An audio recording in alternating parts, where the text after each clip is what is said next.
자, 오늘은 집에서 오징어 게임에 나온 달고나를 만들어 볼 겁니다. 먼저 설탕부터. 시중에서 쉽게 구할 수 있는 보라색 사탕수수를 준비합니다. 사탕수수 주스를 뽑아내야 하기 때문에 먼저 껍질부터 벗깁니다. 그런데 해보신 분들은 아시겠지만 이 사탕수수가 보통 단단한 게 아닙니다.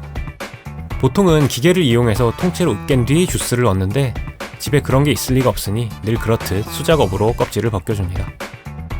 처음에는 이렇게 손으로도 벗겨보고 다음엔 칼로, 그 다음엔 감자칼로 벗겨봤는데 제가 발견한 사탕수수를 제일 쉽게 손질하는 방법은 우선 사탕수수의 링 부분을 잘라내고 줄기만 손질합니다.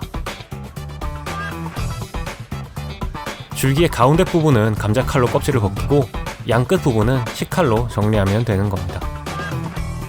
이렇게 방법을 알아냈으면 나머지는 그냥 반복하면 됩니다.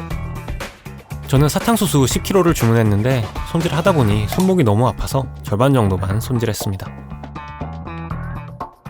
손질 마친 사탕수수의 무게는 3.2kg였고요.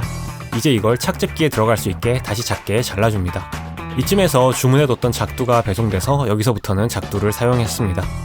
집에 작두가 있으신 분은 작두를 사용하시는 게 시간과 힘을 좀 더 아끼실 수 있으니까 추천드립니다. 사탕수수는 섬유질이 아주 질긴 편이므로 가능한 한 작게 잘라주셔야 착즙기가 작동을 합니다. 사탕수수 손질이 끝났으면 착즙기를 세팅하고 사탕수수를 넣습니다. 착즙기가 돌아가면서 지진이라도 난 것처럼 흔들림과 동시에 이렇게 사탕수수 주스가 나오기 시작합니다. 그런데 착즙기가 금방 멈춰버려서 안을 열어봤더니 이렇게 안쪽에 사탕수수들이 잔뜩 끼어버려서 돌아가지가 않고 있었습니다.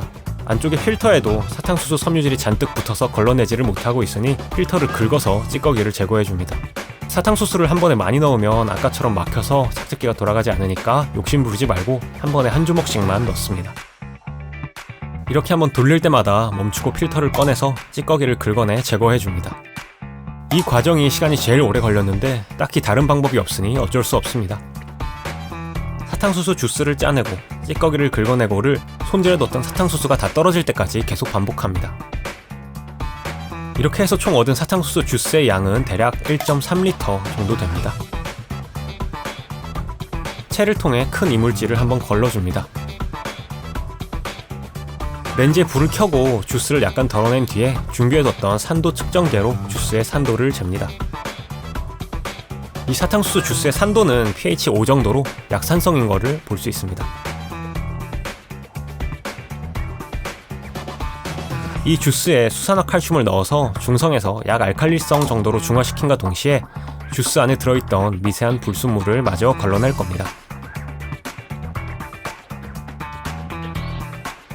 수산화칼슘을 반 작은술 넣고 잘 섞어줍니다. 그러면 이렇게 주스 안에 남아있던 불순물이 뭉치기 시작하는 걸 볼 수 있습니다. 불순물이 가라앉기를 기다리면서 다시 한번 주스의 산도를 측정해보면 대략 pH 9 정도가 나옵니다. pH 7.5에서 8 정도가 목표치였는데 아무래도 수산화칼슘을 좀 많이 넣었나 봅니다. 이제 와서 돌이킬 수 없으니 계속 진행합니다. 이 주스에 이산화탄소를 주입해서 한 번 더 걸러내야 하기 때문에 전에 제로콜라 만들어 때 썼던 탄산수 제조기를 이용할 겁니다. 보시면 아래쪽으로 침전물이 꽤 가라앉은 걸 보실 수 있습니다. 위쪽에 맑은 부분만 조심스럽게 떠서 필터로 한번 걸러냅니다. 걸러낸 주스는 탄산수병에 부어 넣습니다.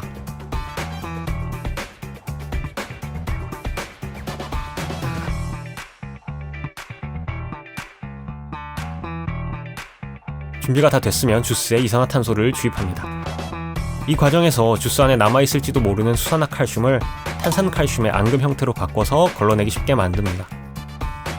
저는 1차로 걸러낼 때 잘 걸러낸 건지 주스 안에 앙금처럼 분리되는 이물질이 없어서 이 주스를 그대로 이용했습니다. 이제 본격적인 설탕 만들기입니다. 걸러낸 주스를 팬에 붓고 끓여서 수분을 날립니다.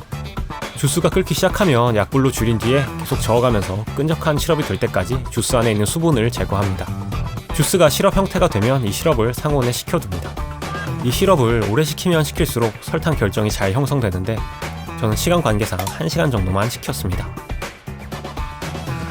다음으로는 이 굳은 시럽에서 설탕 결정을 분리해내는 게 필요한데 이걸 하려면 원심 분리기가 있어야 합니다.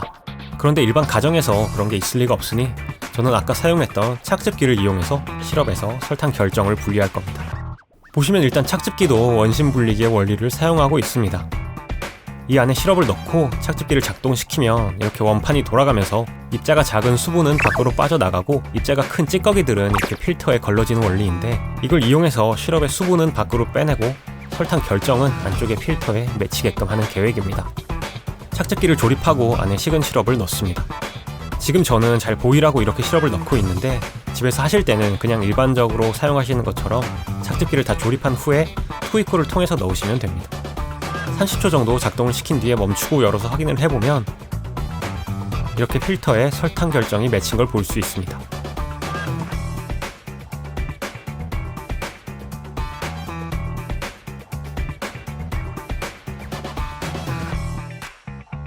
필터의 바깥쪽에는 시럽에서 분리된 수분을 확인할 수 있습니다. 이 방법대로 만들어뒀던 시럽을 조금씩 넣어가면서 설탕을 분리합니다. 착즙기를 오래 돌릴수록 시럽에서 수분이 많이 빠져나가서 바삭바삭한 설탕을 얻을 수 있으니까 참고하시기 바랍니다. 얻어낸 설탕은 필터에서 긁어내서 이렇게 모아둡니다.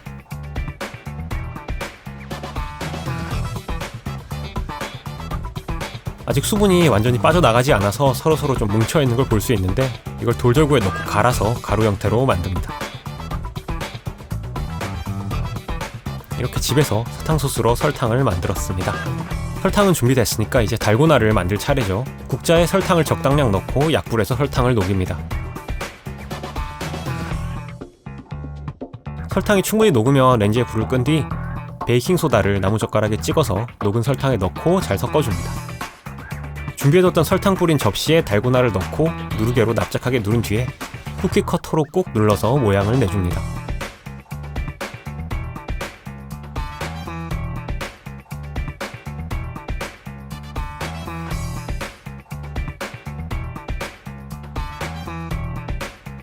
설탕도 남았으니까 하나 더 만들어 보려고 했는데 방심한 나머지 태워버려서 두 번째는 실패했습니다. 그나마 하나라도 건져서 정말 다행입니다. 자, 이렇게 집에서 만든 설탕으로 집에서 만든 달고나 완성입니다. 분리해 보겠습니다. 제가 어렸을 땐 학교 끝나면 학교 정문 앞에 달고나 할아버지가 달고나를 만들어서 팔고 있었고, 모양대로 뽑으면 이런 식의 뽑기를 한번 뽑을 수 있는 기회를 줬습니다. 1등은 보통 이런 엄청 큰 설탕 붕어였는데, 저도 딱 한 번 이 붕어를 뽑아서 주변 구경꾼들의 부러움을 한 몸에 산 적이 있었습니다. 그때는 이런 동그라미 정도는 눈 감고도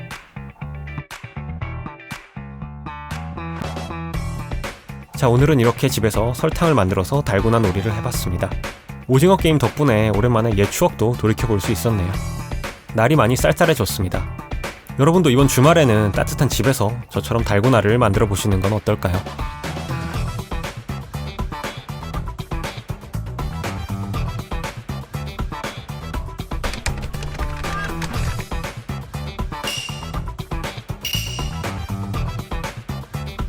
오늘도 긴 영상 봐주셔서 감사합니다. 오늘 영상이 마음에 드셨다면 구독과 좋아요 부탁드립니다. 저는 다음에 좀 더 재밌는 영상으로 돌아오겠습니다. 감사합니다.